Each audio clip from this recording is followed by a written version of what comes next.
The shooting of President John F. Kennedy stunned the nation. For his wife, Jackie, the loss of her husband was both earth-shattering and deeply personal. Here's what she said about those final moments. November 22nd, 1963 changed everything.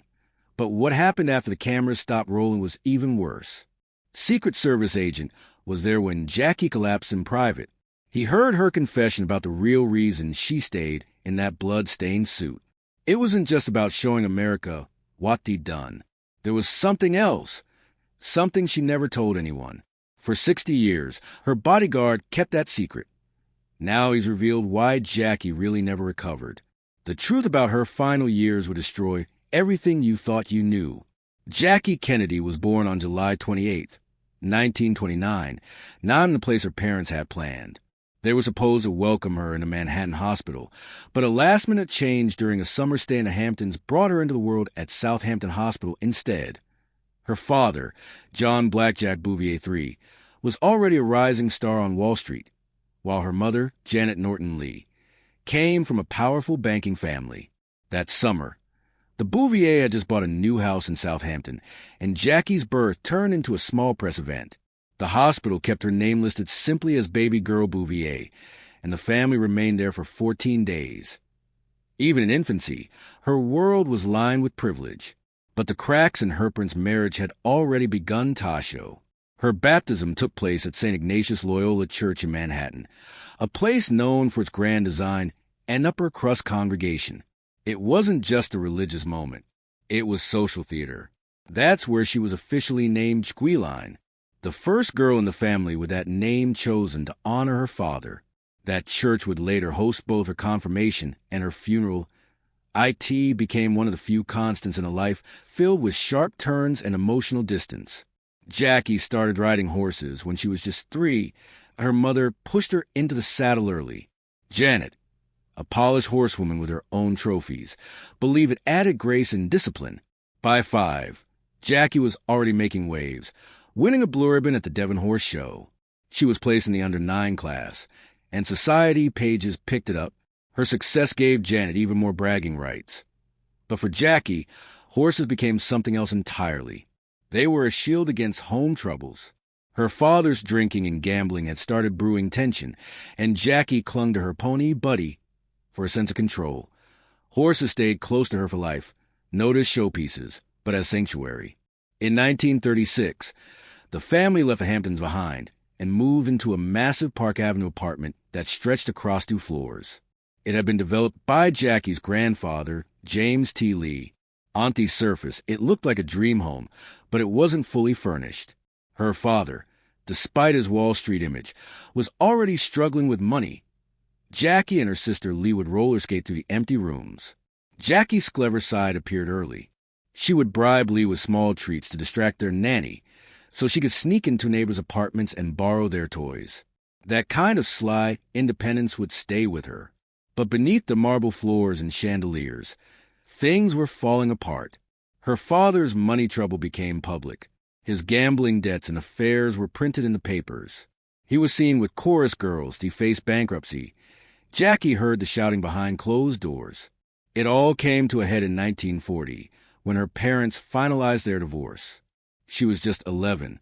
She turned even more toward her pony. She turned away from her mother.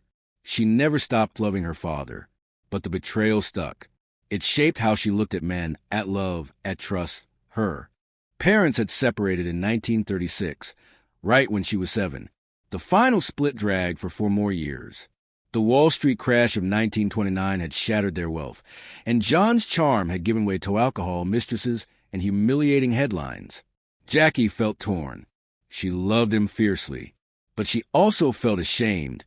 She and her sister were forced into Asplet life, shuttling between Manhattan's luxury and Long Island's isolation.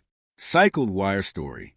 It read like she'd been there, felt the fabrics, seen the colors, and talked to the women who wore them. She had, and it showed a time when most women in the newsroom were confined to typing up wedding announcements or party invites. Jackie slipped in something different. Her voice was clever. Her observations were bold. And suddenly, she wasn't just a girl with a camera anymore. She was a writer with perspective. Then came 1953, the coronation from behind the curtain, her tiaras under Buckingham light. Readers back home felt like they were there, but they printed it and they kept giving her assignments. That same year, Jackie was crouched in foxholes in Korea, wearing a helmet, hauling a camera. Mo didn't submit Femto her paper. The Times-Herald had a conservative stance. Her editor swore to have run them, but she took the shots anyway. Captured the faces off black men and women demanding equality. She kept the negatives hidden. Some she never showed anyone, but they were there. Evidence that Jackie saw what others ignored. She knew what side she was on, even if she couldn't say it out loud. At the same time, she was ghostwriting for her mother's charity columns. She bounced between embassy dinners and late-night typing sessions, juggling deadlines and dinner invitations. She turned down marriage proposals from men who called her decorative. She wanted more. She wanted to be known for what she did, not how she looked. Sharp, always unexpected. She asked a young senator named John F. Kennedy what gave him hope. They met again, and something changed. In May 1951, they had their first real conversation at a dinner party hosted by Charles Bartlett at 341 Q Street in Georgetown. A political wife, she filed articles for Women's Home Companion. Even during her honeymoon, she covered hearings. She kept writing. She balanced two lives between 1953 and 1960 that Ghost wrote JFK's letters, polished his speeches, wrote about fashion for Vogue in 1957. She wrote a piece about Doppelbach's hat. It wasn't just a fashion note, it shaped an era. By 1960, she was 1957. And John Jr. on November 25 th, 1960, the world watched. Those babies were part of the campaign. But Jackie guarded her privacy fiercely. She knew what fame could cost. In 1961, she became First Lady and everything changed. But she brought her newsroom instincts with her. She hired Pamela Turner as her press secretary, a first. She controlled images, limited access, planted stories where they do the most good. By 1962, her Life magazine cover became the best-selling issue of the year. She had turned style into strategy. The wardrobe that sparked outrage for costing $50,000, it was 80% American-made, and it helped boost U.S. fashion exports by 15%. She toured the White House with Charles de Gaulle in fluent French. He called her the most intelligent American he'd ever met. Reporters called it Camelot. She called it her job. She never stopped writing, never stopped shaping. Even the book she never published, the one on European royals, was filled with interviews from Monaco and Liechtenstein. When JFK proposed in 1953, she knew what she was giving up, but she also knew what she was building.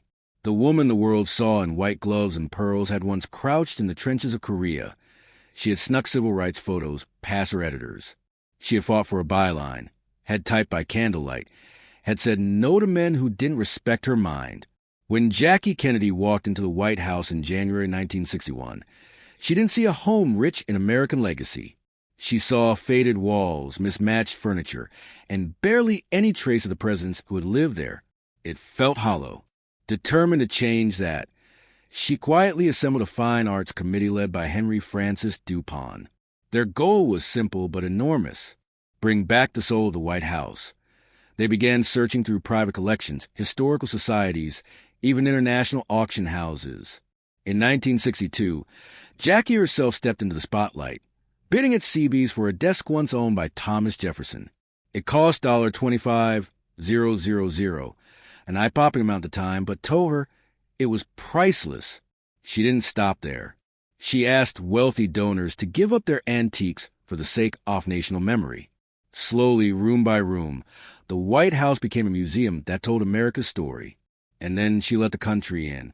On Valentine's Day 1962, Jackie appeared on a television tour of the newly restored White House. No commercials, just her guiding the nation through its most historic rooms.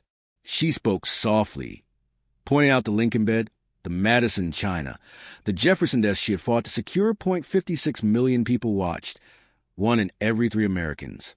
Donations poured in, around $1 million, and the world paid attention. That year, Jackie received a Special Trustees Award from the Emmys, the only First Lady to do so. Lady Bird Johnson accepted it on her behalf.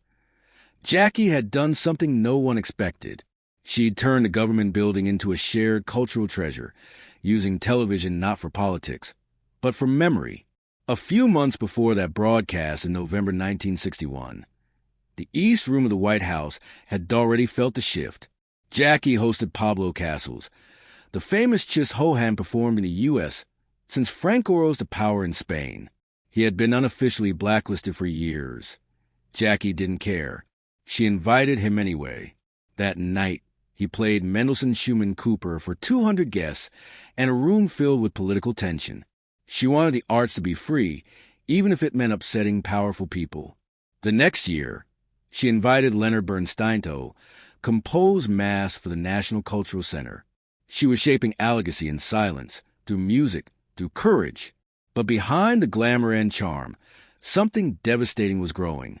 In August 1963, Jackie gave birth to a baby boy, Patrick Bouvier Kennedy. He arrived early, 34 weeks, and weighed just 4 pounds, 10-12-0. He had respiratory distress syndrome, and back then there was little hope for infants born that way. He died just 3 days later. The public barely knew. President Kennedy had the television removed from Jackie's hospital room, so she wouldn't see the coverage.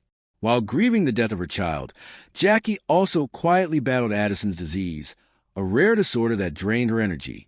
Yet, she kept working, restoring the White House, guiding the Cultural Center, grieving in silence, still serving in public. That same year, Jackie took on something few knew about. She personally edited the White House guidebook, writing and revising pages about historic artifacts. She made sure the Lincoln section was exact. The guidebook became a bestseller. It raised more money for preservation and set a new tone for how the White House spoke to the public. Years later, she would take that skill into her new life, working as a book editor in New York. But it all started there, between her personal tragedies, quietly crafting something meant to last. Then came the darkest day, November 22nd, 1963, Dallas. Jackie wore a pink Chanel style suit, raspberry color with navy trim and gold buttons. The hat matched. Then the shots came. One bullet shattered the back of President Kennedy's head. Blood sprayed across Jackie's clothes. She never changed. She boarded Air Force One like that. She stood beside LBJ as Hugh was sworn in, refusing to remove the stained suit.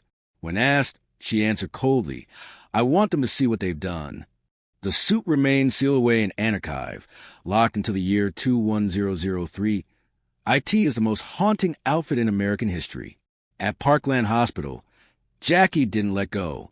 She held her husband's hand even after the doctors had done all they could. She whispered, "I love you." Again and again, Secret Service agents Clint Hill and Roy Kellerman stayed close, protecting her from cameras, reporters, even from reality. She stayed by the stretcher long after he was gone.